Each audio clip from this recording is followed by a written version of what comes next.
I know that it's usual for the chairman on this occasion to introduce the speaker. Well, if there's anybody here who doesn't know practically everything there is to be known about Sir David, you shouldn't, I don't know why you've come.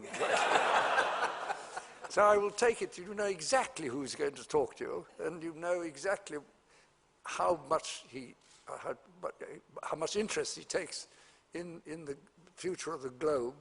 And I think all I can say is to thank him very much for sparing the time to come and talk to us this evening. 50 years ago, on April the 29th, a group of far-sighted people in this country got together to warn the world of an impending disaster. Among them were a distinguished scientist, Sir Julian Huxley, a bird-loving painter, Peter Scott, an advertising executive, Guy Mountford, and a powerful and astonishingly effective civil servant, Max Nicholson, and several others. They were all, in addition to their individual professions, dedicated naturalists, fascinated by the natural world, not just in this country, but internationally. And they noticed what few others had done, that all over the world, charismatic animals that were once numerous were beginning to disappear. The Arabian oryx, which had once been widespread all over the peninsula, had been reduced to a few hundred. In Spain, there were only about 90 imperial eagles left. The Californian condor was down to about 60. In Hawaii, a goose that had once lived in flocks around the lava fields of the great volcanoes had been reduced to 50. And a strange little rhinoceros that lived in the dwindling forests of Java to about 40. These were the most extreme examples. But wherever naturalists looked, they found that species of animals were populations that were falling rapidly. This planet was in danger of losing a significant number of its inhabitants, both animals and plants. Something had to be done, and that group determined to do it. They would need scientific advice to discover the causes of these impending disasters and to devise ways of slowing them and hopefully stopping them. They would have to raise awareness and understanding of people everywhere, and like all such enterprises, they would need money to enable them to take practical action. And they set about raising all three. Since the problem was an international one, they based themselves not here, but in the heart of Europe, in Switzerland. And they called the organization they created the World Wildlife Fund. As well as the International Committee, several separate action groups would be needed in individual countries. So a few months after that inaugural meeting in Switzerland, this country established one, and it was the first country to do so. And you, sir, became its first president. Then, after 20 years, you became the international president of the entire organization, which is known today as the Worldwide Fund for Nature. The methods WWF used to save these endangered species were several. Some, like the Hawaiian goose and the oryx, were taken into captivity in zoos and bred up into a significant population, and then taken back to their original home and released. Elsewhere, in Africa, for example, great areas of unspoilt country were set aside as national parks where the animals could be protected from poachers and encroaching human settlement. In the Galapagos Islands and in the home of the mountain gorillas in Rwanda, ways were found of ensuring that local people who also had claims on the land where such animals lived were able to benefit financially by attracting visitors. Eco-tourism was born. The movement as a whole went from strength to strength. 24 countries established their own WWF national appeals. Existing conservation bodies, of which there were a number in many parts of the world, but which had largely been working in isolation, acquired new zest and international links. New ones were founded, focusing on particular areas or particular species. The world awoke to conservation. Millions, billions of dollars were raised. And now, 50 years on, conservationists who've worked so hard and with such foresight can justifiably congratulate themselves on having responded magnificently to the challenge. And yet, now, in spite of a great number of individual successes, the problem seems bigger than ever. True, thanks to the vigor and wisdom of conservationists, no major charismatic species has yet disappeared. Many are still trembling on the brink, but they're hanging on. Today, however, overall, there are more problems, not less. More species at risk of extinction than ever before. Why? 50 years ago, when the WWF was founded, there were about 3 billion people on Earth. Now, there are almost 7 billion, over twice as many, and every one of them needing space. Space for their homes, space to grow their food, or get others to grow it for them, space to build schools and roads and airfields. Where could that come from? A little might be taken from land occupied by other people, but most of it could only come from the land which, for millions of years, animals and plants had had to themselves, the natural world. But the impact of these extra millions of people has spread far beyond the space that they physically claimed. The spread of industrialization has changed the chemical consistency of the atmosphere. The oceans that cover most of the surface of the planet have been polluted and increasingly acidified, and the Earth is warming. We now realize that the disasters that continue increasingly to afflict the natural world have one element that connects them all: the unprecedented increase in the number of human beings on the planet. There have been prophets who've warned us of this impending disaster, of course. One of the first was Thomas Malthus. His most important book, an essay of the principle of population, was published over 200 years ago in 1798. In it, he argued that the human population would increase inexorably until it was halted by what he called misery and vice. Today, for some reason, that prophecy seems to be largely ignored, or at any rate disregarded. It's true that he did not foresee the so-called Green Revolution, which greatly increased the amount of food that can be produced in any given area of arable land. And there may be other advances in our food-producing skills that we ourselves still can't foresee. But such advances only delay things. The fundamental truth that Malthus proclaimed remains the truth. There cannot be more people on this earth than can be fed. Many people would like to deny that this is so. They would like to believe in that oxymoron, sustainable growth. Kenneth Boulding, President Kennedy's environmental advisor 45 years ago, said something about this. Anyone who believes in indefinite growth in anything physical on a physically finite planet, he said, is either mad or an economist. The population of the world is now growing by nearly 80 million a year, 1.5 million a week, 250,000 a day, 10,000 an hour, growing. In this country, it's projected to grow by 10 million in the next 22 years.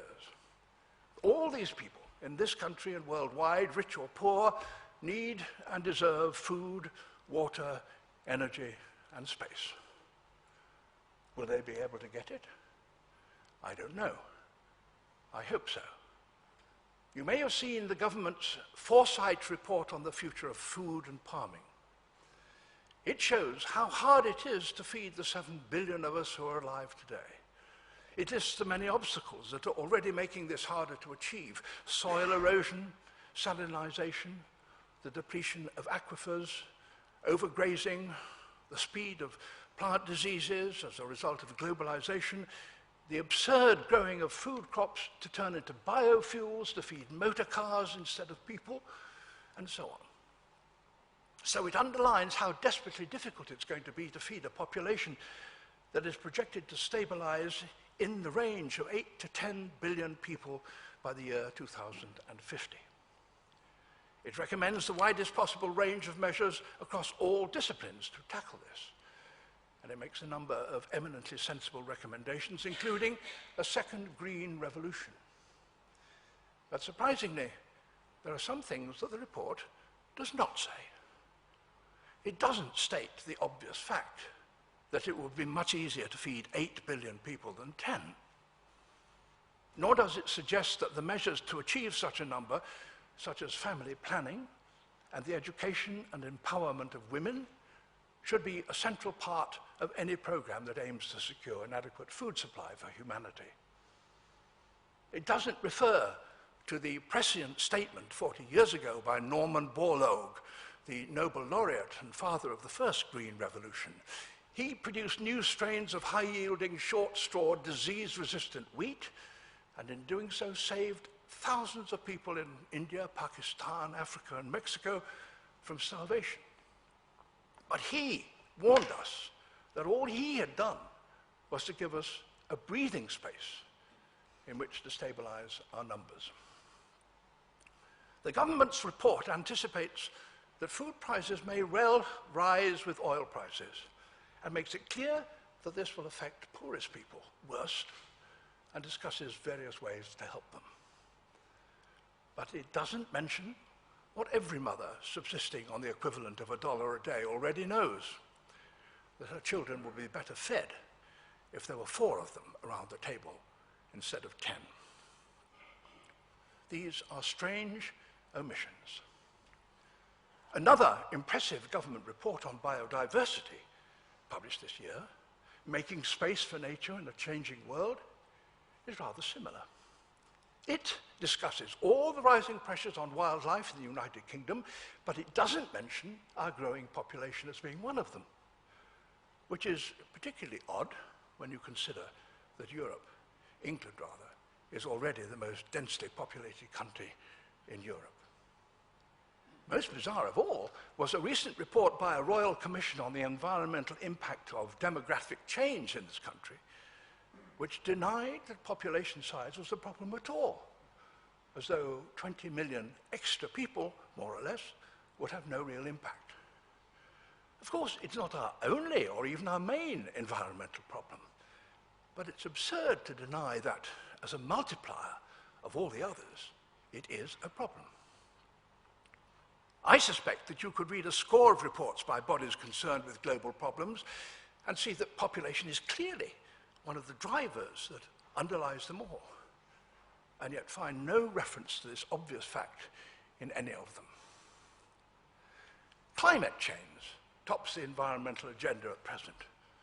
We all know that every additional person will need to use some carbon energy, if only for firewood for cooking, and will therefore create more carbon dioxide, though of course a rich person will produce vastly more than a poor one. Similarly, we can all see that every extra person is or will an extra victim of climate change, though the poor will undoubtedly suffer more than the rich. Yet not a word of it appeared in the voluminous documents emerging from the Copenhagen and Cancun climate summits. Why this strange silence? I meet no one who privately disagrees that population growth is a problem. No one, except flat earthers, can deny that that planet is finite. We can all see it in that beautiful picture from our Earth, taken from the Apollo mission. It remains an obvious and brutal fact that on a finite planet, human populations will quite definitely stop at some point. And that can only happen in one of two ways. It can happen sooner, by fewer human births, in a word, by contraception. That's the humane way, the powerful option which allows all of us to deal with the problem if we collectively choose to do so. The alternative is an increased death rate, the way in which all other creatures must suffer through famine or disease or predation. That, translated into human terms, means famine or disease or war over oil or water or food or minerals or grazing rights or just living space. There is, alas, no third alternative of indefinite growth. The sooner we stabilize our numbers, the sooner we stop running up the down escalator. Stop population increase, stop the escalator, and we have some chance of reaching the top. That's to say, a decent life for all. To do that requires several things. First and foremost, it needs a much wider understanding of the problem, and that will not happen while the absurd taboo on discussing it remains such a powerful grip on the minds of so many otherwise worthy and intelligent people. Then it needs a change in our culture, so that while everyone retains the right to have as many children as they like, they understand that having large families means compounding the problems their children and everybody else's children will face in the future. It needs action by governments. In my view, all countries should develop a population policy. Some 70 countries already have them in one form or another, and give it priority. The essential common factor is to make family planning and other reproductive health services freely available to everyone and empower and encourage them to use it, though of course without any kind of coercion. According to the Global Footprint Network, there are already over 100 countries whose combination of numbers and affluence have already pushed them past the sustainable level. They include almost all developed countries. This country is one of the worst. There, the aim should be to reduce over time both the consumption of natural resources per person and the number of people, while, needless to say, using the best technology to help maintain living standards. It's tragic that the only current population policies in developed countries are, perversely, attempting to increase their birth rate in order to look after the growing number of old people. The notion of ever more old people needing ever more young people, who in turn will grow old and need ever more young people, and so on ad infinitum, is an obvious ecological Ponzi scheme. I'm not an economist, nor a sociologist, nor a politician, and it's from their disciplines that answers must come. But I am a naturalist. Being one means that I do know something of the factors that keep populations of different species of animals within bounds, and what happens when they don't.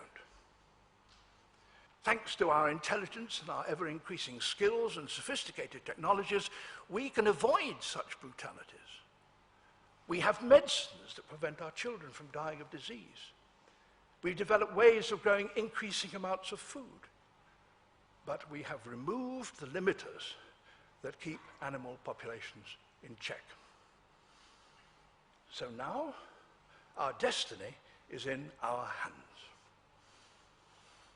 There is one glimmer of hope. Wherever women have the vote, wherever they are literate, and have the medical facilities to control the number of children they bear, the birth rate falls. All those civilized conditions exist in the southern Indian state of Kerala. In India as a whole, the total fertility rate is 2.8 births per person, per woman. In Kerala, it's 1.7 births per woman. In Thailand last year, it was 1.8 per woman, similar to Kerala. But compare that with the Catholic Philippines, where it's 3.3. But what can each of us do, you or I? Well, there's just one thing I would ask. Break the taboo in private and in public as best you can and as you judge right. Until it's broken here, until it's broken, there is no hope of the action we need. Wherever and whenever we speak of the environment, add a few words to ensure that the population element is not ignored. If you're a member of a relevant NGO, invite them to acknowledge it. If you belong to a church, and especially if you're a Catholic, because its doctrine on contraception is a major factor in this problem, suggest they consider the ethical issues involved. If you have contacts in government, ask why the growth of our population, which affects every department, is yet no one's responsibility. Big, empty Australia has appointed a sustainable population minister. So why can't small, crowded Britain?